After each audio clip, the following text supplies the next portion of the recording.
नमस्कार दोस्तों, stock market studies में फिर से एक बार आपको बहुत-बहुत स्वागत है। तो आज यहाँ पे मैं बात करूँगा एक ऐसे कंपनीज़ के बारे में जिसके चर्चे हर लोगों के पास हमेशा होते हैं। तो कंपनी कौन-सा है? कंपनी एक इंश्योरेंस कंपनी है और साथ ही साथ गवर्नमेंट इंश्योरेंस कंपनी है, जो मार्केट में जब से लिस्टिंग हुआ तब से लेकर लगातार-लगातार डाउनफॉल में देखने को मिला है। हाँ, एक टाइम वो रिकवरी भी करने की कोशिश किया, वो मैं लेवल्स दिखाऊँगा मगर मुझे न नहीं लगता है कि वो लेवल्स को ब्रेकआउट कर पाएँगे। तो फिर भी एक बड़े इंस्टीट्यूशन ने यहाँ पे देखिए इंस्टीट्यूशन मतलब कोई एफआईएस होगा, कोई डीआईएस होगा, तो इस तरीके से बड़े-बड़े इंस्टीट्यूशन होते हैं। वो इंस्टीट्यूशन क्या करते हैं, इस तरीके से कंपनीज़ के ऊपर निवेश जो मत करते हैं, उससे पहले एक टारगेट रखते हैं। तो उस टारगेट को यहाँ पे दिया गया है, तो कितने टारगेट दिया गया है और वो भी किस कंपनी के ऊपर? चलो मैं आज आपके सामने डिस्कस कर लेता हूँ। तो सबसे पहले कंपनी का नाम आपको बता दूँ, कंपनी का नाम है लाइफ इंश्योरेंस कॉर्पोरेशन, जिसको आप एलआईसी नाम से जानते हैं। इस कंपनी के ऊपर मैं आज बात करूँगा क्योंकि कंपनी का अभी करंट जो प्राइस है 712 रुपीज़ के आसपास है। तो उस रेंज से देखा जाए तो कंपनी की एक बहुत बड़ा टारगेट रखा गया है। क्या उस टारगेट को अचीव कर पाएँगे? क्या उस टारगेट को फिल अप कर पाएँगे? तो सारे डिटेल्स यहाँ पे डिस्कस करूँगा। वीडियो को लास्ट तक देखिएगा और अभी तक आपने इस चैनल को सब्सक्राइब नहीं किया तो ज़रूर कर लीजिएगा क्योंकि आपको डेली बेसिस अ, स्टॉक मार्केट इन्फॉर्मेशन अपडेट इसी चैनल के माध्यम से मिलता रहेंगे। और हाँ, आप टेलीग्राम को ज्वाइन नहीं किया तो आप बहुत कुछ मिस कर रहे हैं, जाकर ज्वाइन कर सकते हैं। तो चलो देख लेते हैं इस कंपनी का टारगेट क्या है। सबसे पहले मैं टेक्निकली चार्ट पैटर्न आपको दिखाऊंगा, तो ध्यान से इस टेक्निकली चार्ट पैटर्न को देखना।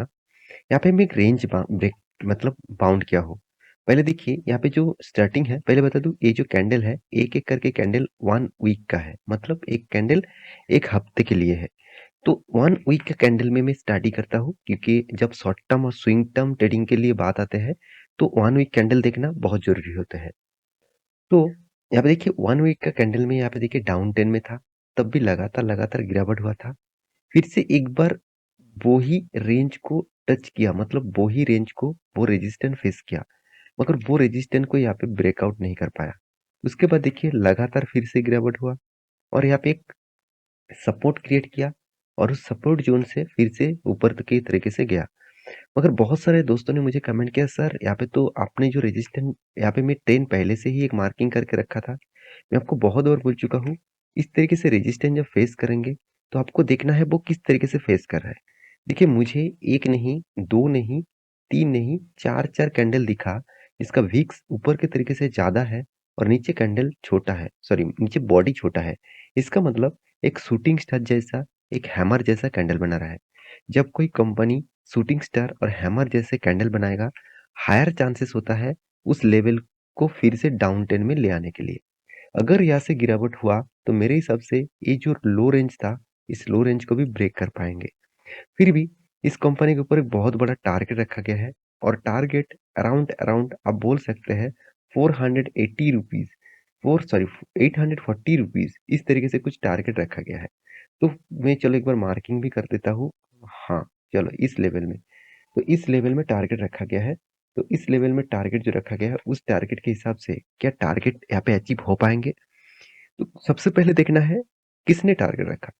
देखिए मैं खुद कहूंगा, अगर ये जो वीक्स बन रहा है, ये जो वीक्स बना है, इस वीक्स को अगर ऊपर की तरीके से ब्रेकआउट होते हैं, मान के चलिए यहाँ पे जो रेंज आपको दिया हुआ हो, इस रेंज के ऊपर अगर कोई भी candle, green candle high volume के साथ अगर ऊपर के तरीके से नीचे विक्स बढ़ा हो, ऊपर के तरीके से बॉडी क्रिएट किया हुआ हो, तो जरूर इस रेंज तक जरूर जाएगा। क्योंकि देखिए यहाँ पे एक बिग रेजिस्टेंस यहाँ पे फेस कर रहा है। तो मेरे हिसाब से जो टारगेट रखा गया है इस बेसिस से रखा गया है। तो चलो मैं दिखा देता हूँ किसने टारगेट रखा। सबसे पहले मैं दिग्गज वेबसाइट द इकोनॉमिक टाइम्स के ऊपर आ चुका हूँ। तो इस न्यूज़ चैनल के ऊपर जा सकते हैं, इस न्यूज़ को डिटेल्स में देख सकते हैं। यहाँ पे क्या बताया जा रहा है, hold life insurance corporation on off India. Target कितना है? Target price 408, sorry 840। आप कहेंगे सर क्या ये आपके टारगेट है? बिल्कुल भी नहीं। ये किसका टारगेट है? एम के ग्लोबल फाइनेंशियल सर्विसेज। तो एम के ग्लोबल फाइनेंशियल सर्विसेज आप सभी जानते हैं, एक देखा जाए तो एक फाइनेंशियल कंपनी है, एक स्टॉक ब्रोकिंग कंपनी है, एक एनबीएफसी भी है। तो उन्होंने यहाँ पे टारगेट रखा 840। तो आपको देखना है ये जो टारगेट रखा है उसका बाइंग प्राइस कहाँ पे है? बाइंग प्राइस है 717 और टारगेट है 840। तो देखिए किसी ने टारगेट रखा, उस टारगेट को तो मैं ज़रूर फ़ॉलो अप करता हूँ, मगर उस टारगेट को देखकर मैं निवेश नहीं करता। As a short term trading हो, एज़ ए स्विंग ट्रेडिंग हो, आप कहेंगे सर क्यों? क्योंकि देखिए उनका विज़न अलग है, मेरे विज़न और थिंकिंग अलग होता अलग है। क्योंकि उन्होंने जो टारगेट रखा, वो उनका जो चार्ट पैटर्न है, उनका जो मतलब कंपनी के बारे में जानकारी है, उस हिसाब से उन्होंने टारगेट रखा। मैं हमेशा इस तरीके से टारगेट को फ़ॉलो नहीं करता, इसके पीछे कारण भी है, क्योंकि यहाँ पे कोई स्टॉप लॉस नहीं है। मैं मार्केट में जभी भी इन्वेस्ट करता हूँ, एज़ ए ट्रेडिंग पर्पज़ में, हमेशा स्टॉप लॉस लगा के काम करता हूँ। मान के चलिए मेरे तो वीडियो आपने देखी है कि जितने सारे आपको मैं swing trading, short term trading के लिए मैं कोई भी आपको स्टॉक मतलब के बारे में जानकारी देता हूँ, तब मैं आपको हमेशा स्टॉप लॉस के बारे में ज़रूर बताता हूँ। क्योंकि देखिए स्टॉप लॉस मेंटेन ना करके अगर आप काम करेंगे, तो लॉसेस होने का चांसेस आपको बहुत ज़्यादा रहेगा। तो यही एक कारण है, जिस कारण के बेसिस में मैं खुद इस तरीके से टारगेट को फॉलो नहीं करता।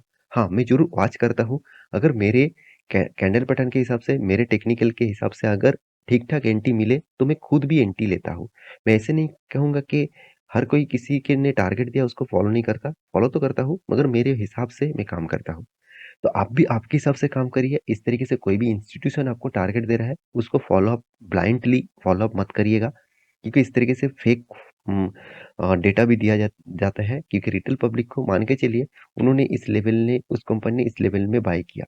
उनको सेल आउट करना है, तो ऊपर अगर नहीं जाएगा, तो वो सेल कहाँ पे करेंगे? नीचे करेंगे तो सेल उसको लॉसेस होगा। तो इसलिए वो इस तरीके से न्यूज़ के माध्यम से मतलब मार्केट में एक ऑब्वियसली एक न्यूज़ फैला देते हैं, स्टॉक इस तरीके से इस लेवल तक जाएगा, तो जितने सारे रिटेल पब्लिक है, वो इन्वेस्टमेंट करेंगे और इस लेवल तक जब जाएगा, अब देखना वहाँ पे सेल आउट स्टार्ट हो जाएगा और उसके बाद भारी भरकम गिरावट देखने को मिल जाता है।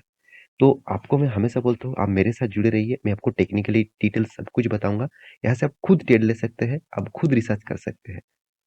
तो क्या इस कंपनी के ऊपर लॉन्ग टर्म के लिए क्या होना चाहिए? देखिए, एज़ ए लॉन्ग टर्म के विज़न के हिसाब से कंपनी बेस्ट कंपनी है। इस कंपनी का हर पैरामीटर आपको पॉज़िटिव दिखेगा और हर डेटा आपको ऑब्वियसली एक बेस्ट लेवल में दिखेगा। सेल्स ग्रोथ, प्रॉफिट ग्रोथ, चलो ठीक-ठाक तो है। अगर इसका टैग रेशियो के बारे में बात करूँ तो कंपनी का वैल्यूएशन ठीक-ठाक लेवल में दिखा। कंपनी को ₹1 कमाने के लिए 50 पैसे के आसपास देना पड़ रहा है। सब कुछ ठीक-ठाक देखने को मिला है। प्रॉफ़िट एंड लॉस के बारे में बात करूँ तो कंटीन्यूअसली प्रॉफ़िट को वो मेंटेन कर रहा है। ये भी एक कंपनी के लिए ख़ासियत बन चुके हैं। तो कंपनी का कैश फ्लो के बारे में बात करूँ, कंपनी का कैश फ्लो देखिए पॉज़िटिव में है। इस बार कैश फ्लो थोड़ा-सा नेगेटिव में आया। इन्वेस्टर के बारे में बात करूँ देखिए प्रोमोटर के बाद एफआईएस, डीआईएस, पब्लिक हर किसी के पास इन्वेस्टमेंट ज़रूर है। तो इस कंपनी के ऊपर फ़ोकस रखिए, इस कंपनी के ऊपर भरोसा रखिए कि आज नहीं तो कल वो ज़रूर भागेगा। शायद आपको लग रहा है कि 13% सर गिर चुके हैं और भी गिर सकता है, गिर भी सकता है। ऐसे नहीं कहूँगा कि गिर नहीं सकता। आज देखिए इंश्योरेंस सेक्टर में लीडर कौन है? एलआईसी। अगर इस तरीके से कंपनी से आप दूर भागेंगे, तो शायद अपने सही कंपनी फ्यूचर में नहीं पकड़ पाएँगे। तो ये था मेरा पूरा इस कंपनी के बारे में व्यूज़। तो आपके सामने मैं शेयर किया हूँ। मेरे खुद के पास इस कंपनी की हिस्सेदारी है। मैं पीएसयू कंपनी के ऊपर बहुत कम इन्वेस्टमेंट करता हूँ। फिर भी इस कंपनी के ऊपर हिस्सेदारी ज़रूर रखा हूँ क्योंकि मुझे इस कंपनी में पोटेंशियल और इस कंपनी का मैनेजमेंट के ऊपर मुझे मुझे पूरा भरोसा है। एक ना एक दिन वो अच्छा खासा काम ज़रूर करेगा। तो इस तरीके से वीडियो कंटिन्यूअसली पाने के लिए चैनल को सब्सक्राइब करिए और ये वीडियो टोटली एजुकेशन पर्पस में था। कोई आपको बाय एंड सेल का रिकमेंडेशन नहीं था। आप एक बार रिसर्च करना, उसके बाद निवेश करना। मिलते हैं नेक्स्ट वीडियो में, तब तक के लिए अच्छे से रहिए, अपने ख्याल रखिए। Bye bye.